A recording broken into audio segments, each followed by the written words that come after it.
Good morning, good afternoon. I'm in California, so we're continuing our discussions on this amazing, beautiful day in California and the end of the Seduction of Spirit course. And today's question is, what is the difference between the dream state and the waking state? The question comes from Trisha Hamilton. Is the dream state part of our universe? If we are participating in a human universe, human universe, and having dreams are part of being human, is it that my waking state is different because I have control of the waking state, and when I dream, I seem to have no control over my dream. Okay, so both the waking state and dream state are states of consciousness, and they're both dream states because in the waking state, experience arises and subsides in every moment of now. So experience is over as soon as it's born. It appears continuous because every experience in the form of sensations, images, feelings, thoughts arises and subsides very fast, but there is discontinuity between each moment of perception and the next moment. There's discontinuity between each thought and the next thought, between each event and the next event, what we call perceptual events or space-time events that occur in consciousness. That's why I like to quote Wittgenstein, who says, our life is a dream, we are asleep, but once in a while we wake up enough to know that we're dreaming. Okay, but we seem to have control over the choices we are making because we are, in a sense, more locally aware in the waking state than in the dream state. At night, the excitations of consciousness are quite different. So the perceptual experience of hardness is not so clear.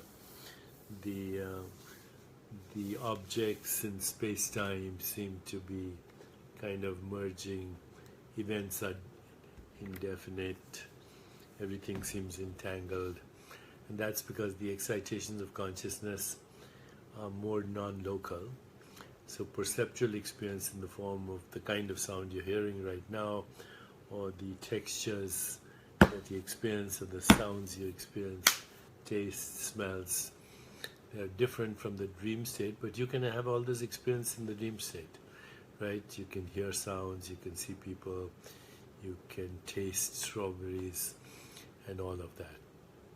So it's just a different frequency of excitation or vibration of awareness. So all reality, we call perceptual reality, is a dream state. All reality, that is, we call dream reality, is also a dream state, in that it is not real. Because how can anything be real that arises and dies in every moment of time? How can it be real if arises and subsides in every second? It has no permanence, so it has to be a dream state, right? It has to be a dream state. So what is real? What is real is the awareness in which that is happening. What is real is the timeless being in which that is happening. But you have a good question.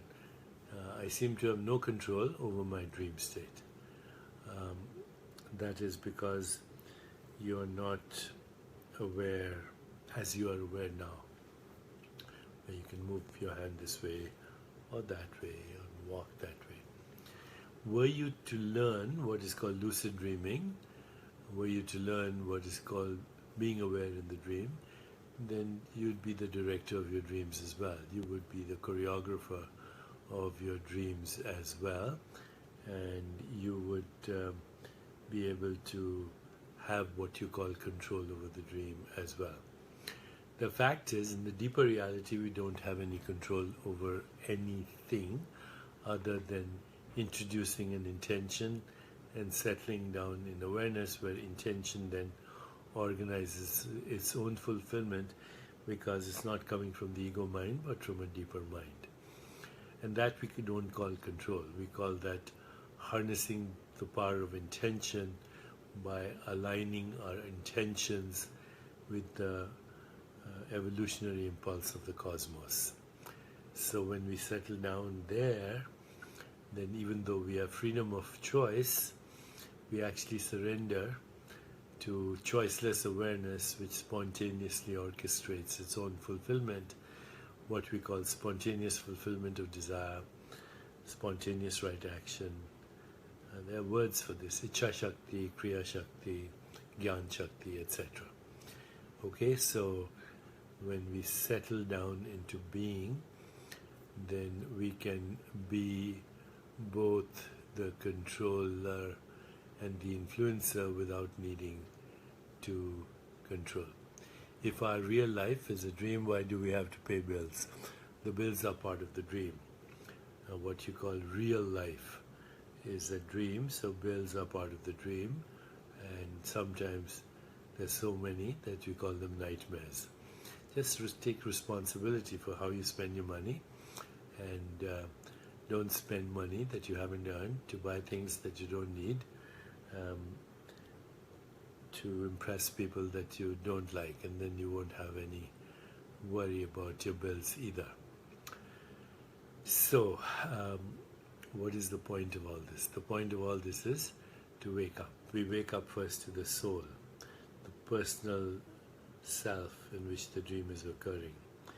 Then we wake up to a deeper reality called cosmic consciousness.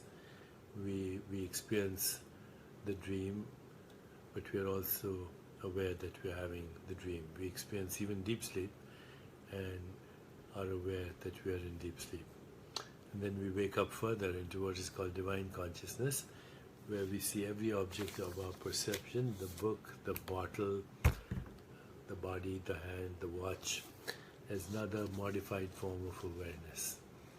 And then we awaken to from divine consciousness to unity consciousness, where we can see that we are the cosmic dreamer, dreaming the universe. That's the whole point of the understanding that you are the universe. It's our creation. The more conscious we are in our creation, the better our experience of the dream. So upgrade the dream, upgrade the illusion, we call that heaven. Downgrade the illusion, we call that hell. Jessica says dreams can be prophetic. Yes, that's because you're diving into non-locality, where past, present and future, where past, present and future are a continuum of the dream state, and you can see into the future, the so-called future, and the so-called past in the so-called present. Okay, this is a very good question, because by understanding not the dream but the dreamer, we can know reality. Peter says soon the dream state will become reality. Well, you can say the potential becomes the actual, and the dream or the vision in the dream is the probability amplitudes in the field of all possibilities that can appear as the actual experience, which is part of the dream. What's up with the angry emoticon people? I don't see any angry emoticons, Laura. They're all hearts and beautiful messages and so on. Laura Tower asks, is it true we can see deceased loved ones in our dreams? Of course. They're part of our subtle world, our astral body and the astral universe, and we can see them. Can you talk about how we can integrate divine into our qualia before we are able to tap into our consciousness. Let's see who asked this question. Nevidatta. You must be attending the course. Qualities are qualities of awareness or consciousness. So yes, we can incorporate them by choosing colors, sounds, textures, tastes and smells. There are exercises to do this through what is called Yoga Nidra. So we should talk about that, Qualia Alchemy. There are a couple of Facebook Lives on that. You can find them on YouTube as well.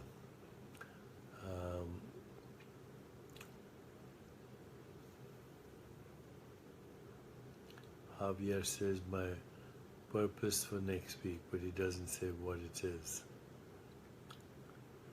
There are angry ones for a while. They were in the wrong place. Linda says, oh, the angry emoticons.